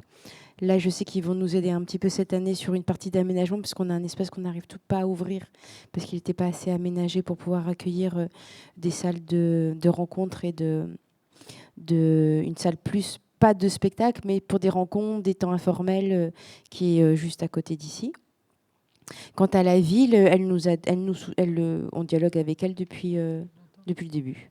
Mais sur quel type de ressources en fait repose l'équilibre votre équilibre économique ? Alors, le modèle économique de la Syrie, c'est des actions qui rapportent de l'argent, des actions qui en font perdre et des actions qui sont neutres. Et l'idée est de trouver un équilibre et de voquer à travers tout cela. Il y a certaines actions, tout à l'heure, quand Félix parlait, ou on en a parlé avec Jean-Louis, il y a des choses qu'on fait, on sait très bien que si on parle qu'économie, on perd de l'argent en ouvrant. D'autres, on sait qu'on va... Et du coup, c'est de trouver cet équilibre-là et aussi trouver des manières de travailler qui permettent d'ouvrir sur des moments où on sait que financièrement, ça nous coûte plus que ça nous rapporte, mais aussi pour compléter et remplir les missions et le projet du tiers-lieu. Et pour la friche, alors ? Pour la friche, c'est un peu... Alors, peut-être repréciser quand on parle de la friche. Donc la friche, il y a la société coopérative qui est la structure juridique qui m'emploie et qui a été missionnée via un bail amphithéotique par la ville de Marseille pour gérer et exploiter ces 45 000 m². Mais donc nous, on est soutenu évidemment par les collectivités. Ça représente à peu près 50% des ressources et les autres 50%, c'est du fonds propre qu'on va chercher en appel à projet, en développement commercial, privatisation, ingénierie culturelle, offre de services et aussi les participations aux charges des 60 structures résidentes de la friche qui ont des espaces privatisés et qui donc participent aux charges. Et donc ça représente à peu près un budget à 10 millions. Et il y a les 60 structures qui elles-mêmes développent une activité sur le site de la friche qui elles-mêmes représentent à peu près 10 millions d'euros de chiffre d'affaires, dont une partie non négligeable vient de ressources des collectivités. Donc oui, les collectivités reconnaissent le rôle de la friche dans son ensemble comme un acteur culturel à part entière et important dans l'écosystème régional, tout en étant autre chose que juste un lieu culturel, parce que c'est un lieu qui accueille aussi quotidiennement à peu près 800 personnes, 800 usagères et usagers du site.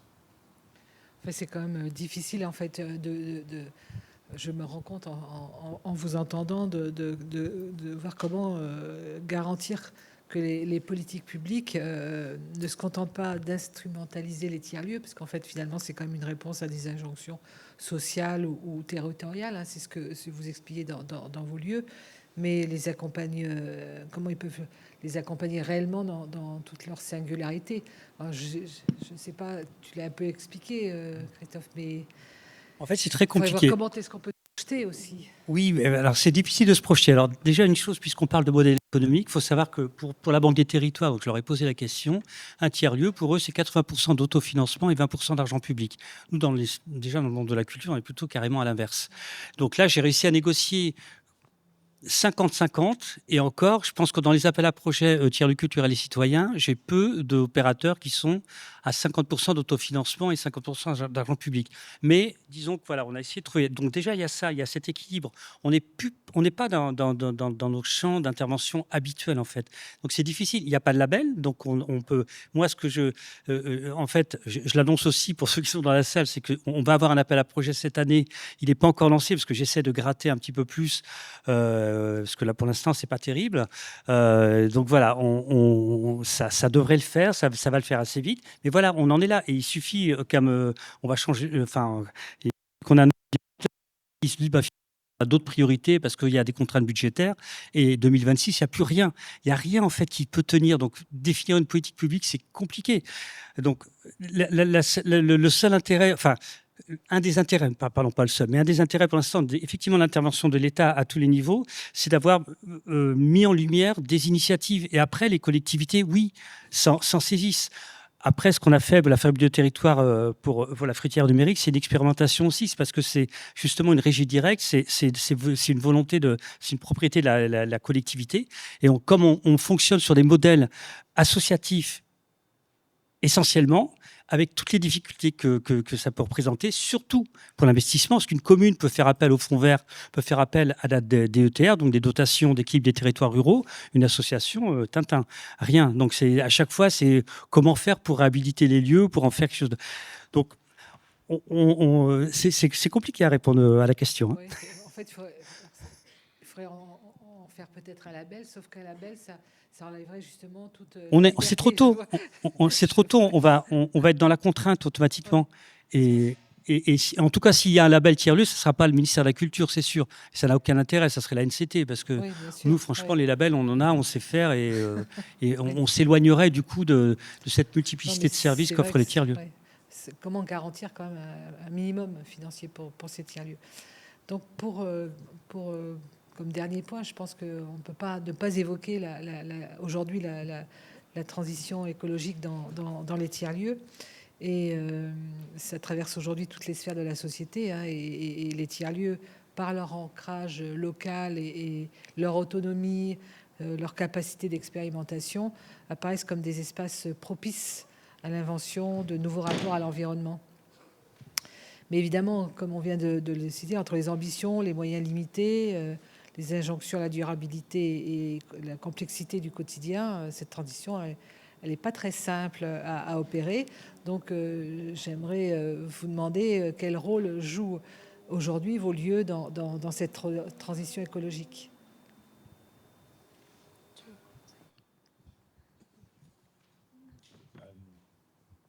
Je pense qu'on peut avoir un rôle vraiment d'innovation et de pédagogie. C'est difficile dans le champ artistique de faire entendre ces questions-là, puisque si on va au-delà de la transition, la question, c'est quand même la question des renoncements. Et renoncer pour un créateur, c'est compliqué. Donc je pense vraiment que nos lieux un peu hybrides devraient permettre de petit à petit faire un peu de la pédagogie et changer les façons de faire, changer les usages pour que petit à petit cette contrainte devienne une force. Donc nous, en ce moment, à la Friche, on veut aller au-delà de la transition. La transition, on l'a déjà entamée depuis un petit moment avec des réductions massives de consommation énergétique, de la production avec du photovoltaïque. Bon. Et là, l'idée, c'est d'aller au-delà. Et aujourd'hui, donc, c'est le principe de redirection écologique. Donc, c'est se réunir avec l'ensemble des personnes qui font la Friche et recenser les attachements et voir un petit peu à quoi on est prêt à renoncer. Par exemple, voilà, l'exemple typique que l'on a, c'est notre toit terrasse. Le toit terrasse, tous les étés, on fait des soirées on air le week-end de début juin jusqu'à mi-septembre. Aujourd'hui, moi, les équipes qui montent le toit terrasse, elles commencent à travailler à 14h jusqu'à 19h dans un endroit hyper minéral, sans ombre, sans végétal. C'est de plus en plus difficile. J'ai quelqu'un qui a fait une insolation il y a quelques jours. Alors, c'est une insolation, on se dit que c'est pas grand-chose, aussi quand même, ça commence à être quelque chose, mais comme les intermittents, les techniciennes et techniciens qui montent la cour minérale pour le IN, qu'est-ce qu'on fait? Donc, est-ce qu'on se dit qu'on a tellement d'attachement à ce lieu qu'on va investir massivement pour créer des ombrières, mettre du photovoltaïque dessus, et on se dit que en fait, ça, c'est quelque chose à quoi on n'est pas prêt à renoncer? Mais ça, c'est des investissements tellement lourds qu'il va falloir renoncer par ailleurs à autre chose parce que c'est pas le moment où on va pouvoir espérer avoir des financements complémentaires massifs. Donc voilà, la question de la transition ou de la redirection écologique, elle est première aujourd'hui. Et comme je pense qu'on doit des lieux aussi, comme je l'ai dit précédemment, de refuge pour les gens du quartier qui nous entourent, quel que soit le quartier dans lequel on s'insère. Pour ce faire, il faut qu'on aille à fond là-dedans. Et pour la Syrie, alors, comment au Syrie ou Okay. L'écologie est à la base du projet du tiers-lieu, dans la mesure où ça a été créé, notamment avec une société d'autopartage qui était qui était déjà là-dessus, sur un aspect, la mobilité. Nous, on prend de la mobilité douce ici et on a la chance d'avoir un parking à côté, tant mieux. On est un peu sur tous les aspects de l'écologie à travers des associations d'Avignon qui viennent ici. Dans les choses un peu plus particulières, oui, on a des lettres, je vous l'ai dit tout à l'heure, effectivement, on est sur la transition écologique pour le spectacle. Encore une fois, on fait beaucoup d'autres choses que du spectacle dans l'année, donc on est aussi médiateur sur pas mal d'actions écologiques. Et dans les sociétés qui ont fondé la Syrie, qui sont arrivés dans le tiers-lieu, il y a derrière vous, mais vous ne le voyez pas, il y a derrière vous un local serveur, un data center in English, qui fonctionne à l'énergie solaire et avec une production d'hydrogène quand il y a plus de soleil qu'il y a d'énergie consommée. Donc ça, c'est effectivement un modèle qui est un modèle de micro-data center qui peut être reproductible, et on est du coup là-dessus intéressé à la transition numérique aussi et à l'écologie du numérique. Pauline est très forte là-dessus aussi, elle va en parler sans doute après. Enfin, à la fruitière, vous en parlez beaucoup, je crois. Et du coup, ça, c'est quelque chose qu'on a. Enfin, on a un modèle, il faut développer autour de ça aussi des actions pour parler de toute notre consommation numérique qui est un petit peu surabondante, quoi, voilà. Tu veux ajouter des choses, Mathilde? Si.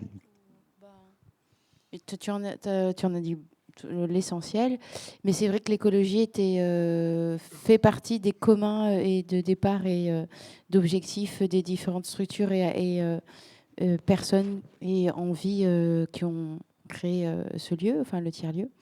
Le magasin évidemment est bio, ce qu'on mange ici bio ou très local.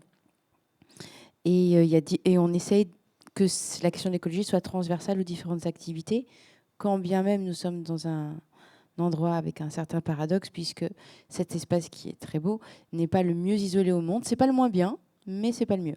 Mais ça, c'est aussi lié au paradoxe d'un espace dans lequel on arrive. Mais ça fait partie des... Voilà, pour compléter. Mais bientôt, on peut pas tout... on fait avec ce qui se passe aussi et avec là où on est. Et Pauline, en fait, c'est ce que... Alors, nous, on est une jeune équipe, parce que je crois que la moyenne d'âge, c'est 30-35 ans. Et donc, pour nous, l'écologie, en fait, et l'éco-responsabilité, on est quasiment né avec. Donc, c'est pas quelque chose qu'on affiche, parce que pour nous, ça nous paraît juste normal. Par contre, on est dans un territoire rural, donc ce qu'on essaye beaucoup de travailler, c'est le côté nourricier. On est dans une ancienne coopérative agricole. Donc on essaye aussi de mettre en avant les savoir-faire du territoire. Donc on a un marché de producteurs le mardi soir d'avril à octobre, où on essaye vraiment de valoriser les circuits courts et les produits locaux. On travaille aussi, alors je ne l'ai pas dit tout à l'heure, mais notre modèle économique, nous, il repose beaucoup sur de la location d'espace.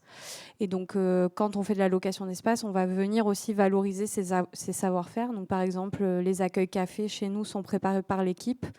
Et vous ne trouverez pas des croissants de métro réchauffés au four. C'est vraiment notre pâtissier qui se lève à 4 heures du matin pour les faire et les préparer. Et pareil, il se fournit vraiment en local. Et donc, on travaille aussi avec la chef étoilée Nadia Samut, qui veut créer et qui essaye de créer un modèle de nourricier pour 2040. Donc, c'est aussi une personne qu'on met en avant lors de nos événements. Et après, comme l'a dit Jean-Louis, oui, effectivement, on parle beaucoup d'écologie numérique. Donc ça, c'est plutôt, on sensibilise les gens à cette question-là. Parce que, en fait, quand on discute avec les gens, on se rend compte que du fait que ces data centers, comme ici, ne soient pas tellement visibles, on ne se rend pas compte de l'impact de nos usages du numérique au quotidien. Donc, ça passe par des fresques du numérique, par des ateliers de sensibilisation à comment vider ta boîte mail et arrêter de t'abonner à 12 newsletters que tu ne liras jamais, de toute façon. Donc voilà, donc on fait ce travail-là. Et après, il y a eu aussi tout un travail sur le bâtiment, parce qu'on est sur une ancienne coopérative agricole. Et lorsque la mairie a racheté ce bâtiment-là, il y avait une volonté aussi de faire une réhabilitation et non pas une construction. Et toute la réhabilitation a été pensée de manière à limiter l'impact énergétique du bâtiment sur l'environnement. Donc on a des pompes à chaleur, des murs en chanvre, etc. On est très vigilant à la consommation électrique du lieu. On fait tous attention parce voilà, comme j'ai dit au démarrage, on est tous très sensibles à cette question-là. Et voilà. Non, mais c'est vrai, en fait, compte tenu de justement cette participation citoyenne, je pense qu'en fait, les tiers-lieux, c'est vraiment les endroits où cette question est très forte, en fait, et considérée comme quelque chose de normal, en fait. Oui, je sais, Christophe, qu'en fait, c'est quelque chose qui te... Non, mais juste pour dire que beaucoup de tiers-lieux sont des laboratoires d'expérimentation également, parce que Certains travaillent sur l'autonomie en eau, d'autres sur l'autonomie alimentaire, d'autres sur l'autonomie en énergie, et d'autres sur des formes d'isolation de bâtiments parce qu'ils ont des ressources de proximité. Donc, ça se fait à des petites échelles, ça se fait sans gros moyens, mais ça se pense, ça se réfléchit. Donc, à ce titre-là, c'est vraiment intéressant. Nous arrivons à la fin de cette table ronde, puisqu'on va quand même laisser un peu de temps pour les questions éventuellement de notre public. Hein. Et je dirais que pour conclure, il y a quelques axes en fait qui peuvent être appelés. Donc les tiers-lieux ne sont pas des modèles figés.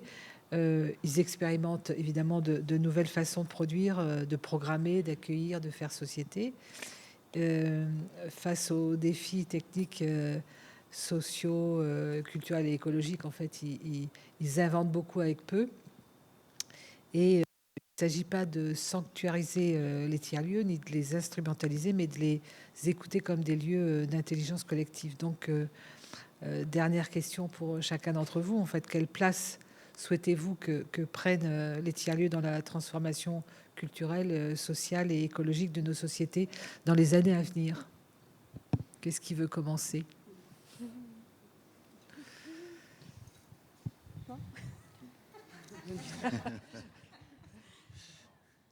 Non, la notion de tiers-lieu donc est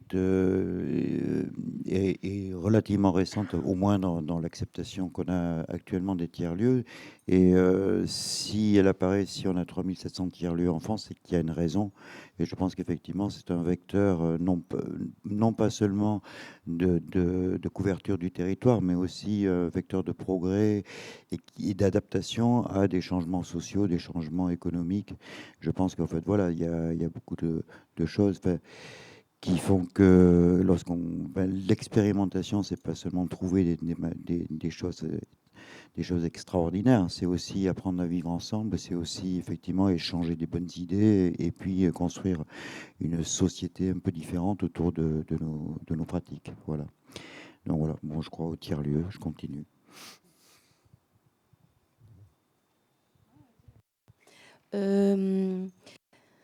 D'être en complémentarité avec le reste, avec les structures culturelles existantes, puisque tu parlais de structures culturelles, si j'ai bien compris, d'être en accompagnement, en complément parfois sur certaines choses, peut-être proposer des choses qui n'existaient pas dans le territoire X ou Y dans lequel ils s'implantent. Je pense que la complémentarité par rapport à ce qui peut être là et répondre à des besoins qui existaient, mais qui n'étaient pour X ou Y, qui était une des raisons, je pense, de l'observation de l'État à un moment donné des tiers-lieux. Donc c'est sa complémentarité et coopération avec les choses qui existent déjà pour aussi produire ou refaire revenir des choses qui ont pu disparaître parfois.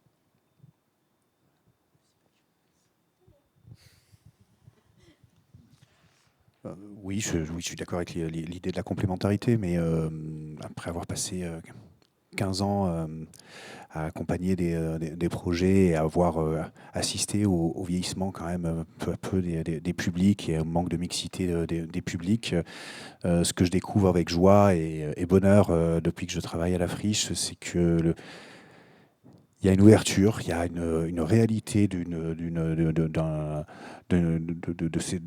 l'ensemble des usagers qui se saisissent des communs. Donc je crois vraiment à la force et à la puissance des communs pour que les gens poussent la porte, entrent. D'ailleurs, bon, il n'y a pas besoin de pousser la porte, le portail est ouvert, mais les gens ne vont pas forcément voir les spectacles et les expos.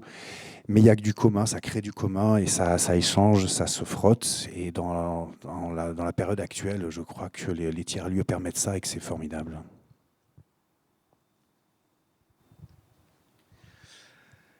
Nous, vous l'avez compris, c'est pas notre cœur de métier, le tiers-lieu, mais on a toujours à cœur de travailler sur ce genre d'espace parce que on a parlé d'expérimentation beaucoup, on a parlé de croisement des usages et tout ça, et c'est extrêmement intéressant d'avoir toujours ça à l'esprit.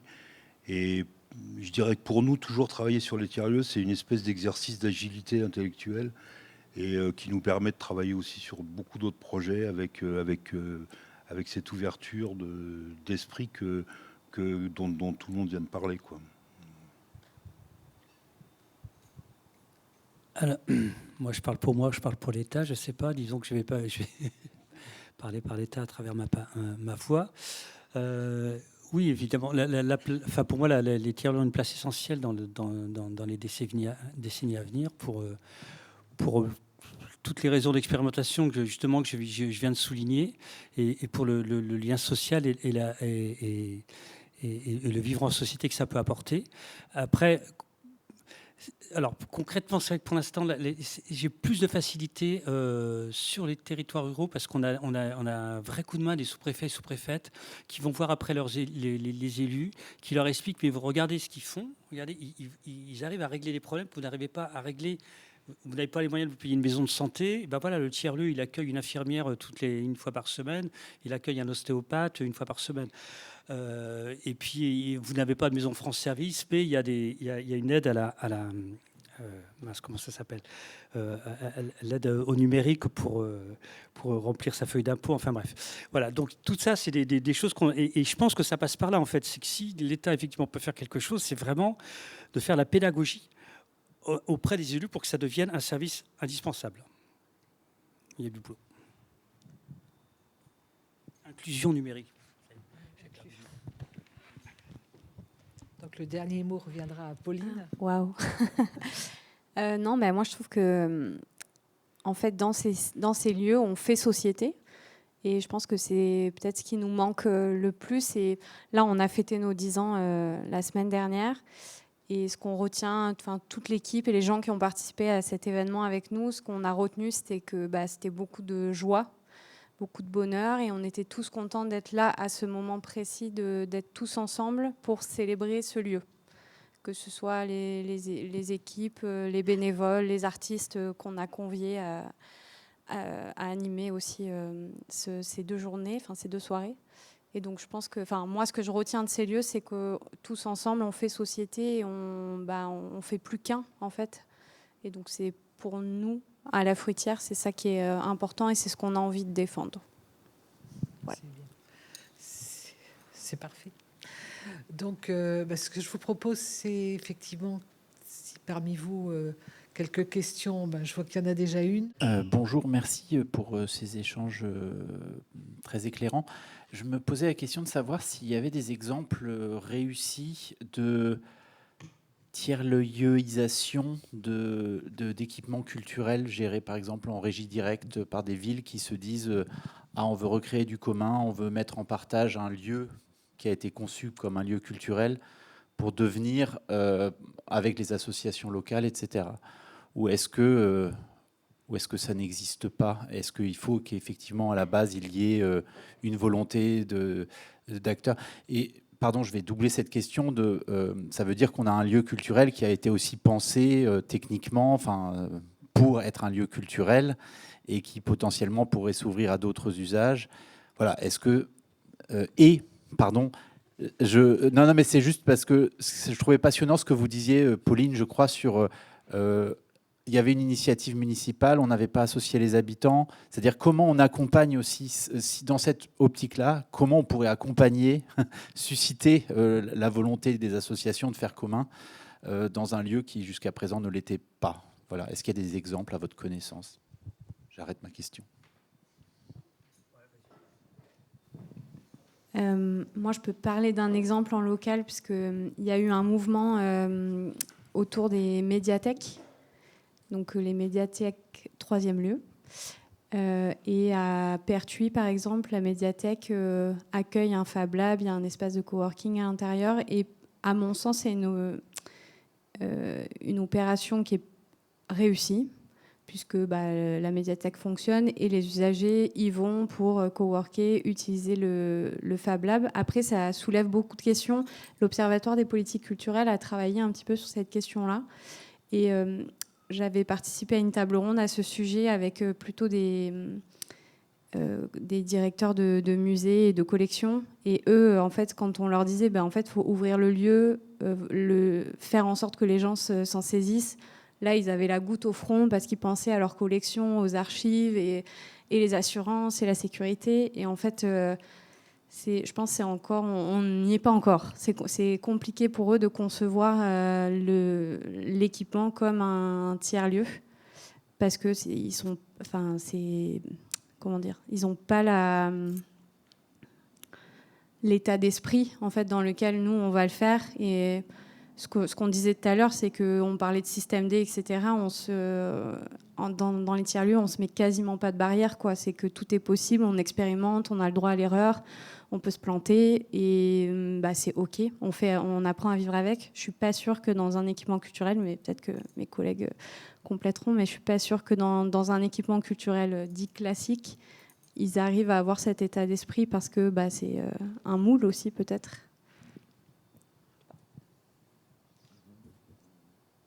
Non, mais juste pour dire rapidement, effectivement, dans les milieux culturels, on essaie d'encourager à la convivialité, à la mixité des activités.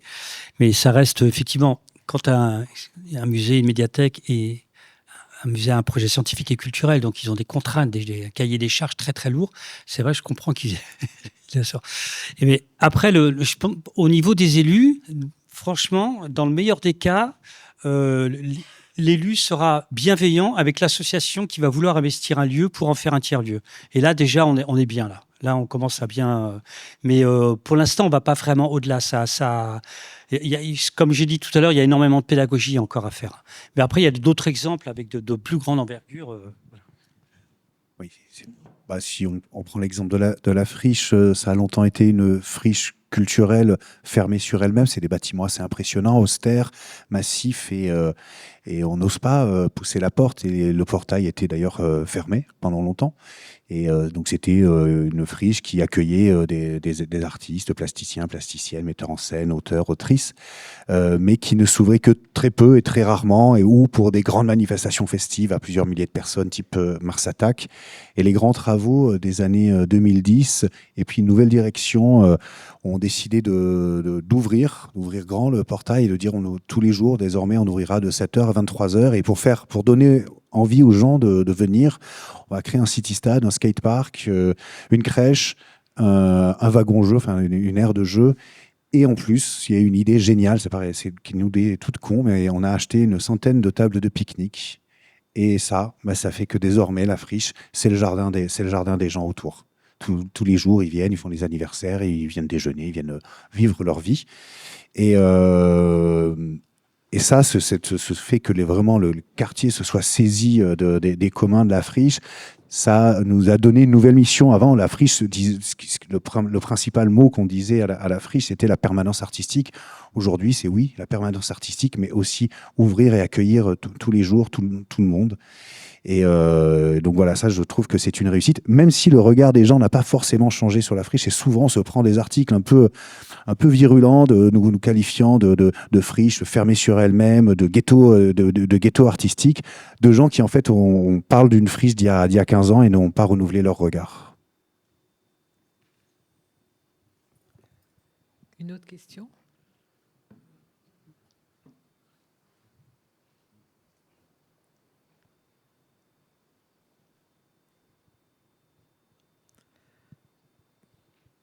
Oui. Bonsoir. Bonsoir. Déjà, bravo à tous pour défendre ce modèle. C'est beau et encourageant et inspirant. Ma question va porter sur le projet de labellisation des tiers-lieux. Donc, ce qu'on a retenu de votre intervention, c'est qu'on est sur un modèle qui est assez souple dans sa structuration, qui garde aussi toute cette liberté un peu d'action. Est-ce que ce projet de labellisation ne viendrait pas contraindre finalement l'état d'esprit premier du tiers-lieu ? Pour l'instant, il n'y a pas de projet justement de labellisation, mais la question est bonne dans la mesure où il y a quand même une vision, d'après ce que vous avez tous dit, qui serait plutôt à l'inverse d'une labellisation. Je pense que... Oui, je pense que ça serait vraiment trop tôt. En fait, si ça doit arriver un jour, c'est vraiment pas le moment. Il faut savoir quand même dans la genèse, dans l'ADN des tiers-lieux, au départ, on part de squats. On parle des squats parisiens, on parle d'anciennes usines qui ont été investies pour par des artistes, par des associations qui faisaient aussi du social. Enfin, c'était celui de la rue de Rivoli aussi est assez emblématique. Moi, qui en ai fréquenté pas mal aussi dans les années 80, c'était des choses, effectivement, tout était un peu borderline, un peu désordre, mais tout était possible, tout s'inventait en fait. Donc ça reste, c'est quand même ça la naissance des tiers-lieux, ça vient un petit peu de là. Donc et c'est bien parce que du coup ça garde cet esprit inventif et créatif. Alors évidemment maintenant c'est beaucoup plus structuré et beaucoup plus dans les règles de l'art, mais voilà. Donc je pense pas que c'est un peu tout pour un label, je pense.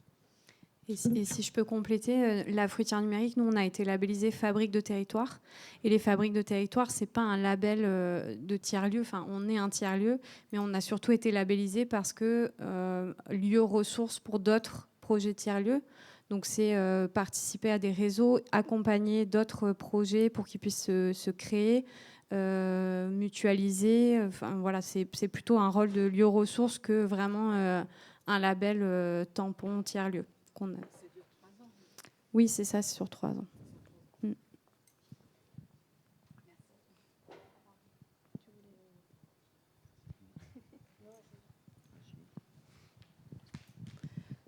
Par rapport à la question de la labellisation, et au final, pour moi, c'est important en effet qu'il y ait un soutien public, soit des collectivités, soit de l'État, parce que ça permet aussi aux tiers-lieux, ça aide fortement pour les questions d'inclusion, pour pouvoir travailler sur des projets et puis ne pas être dans une trop grande difficulté financière pour un lieu.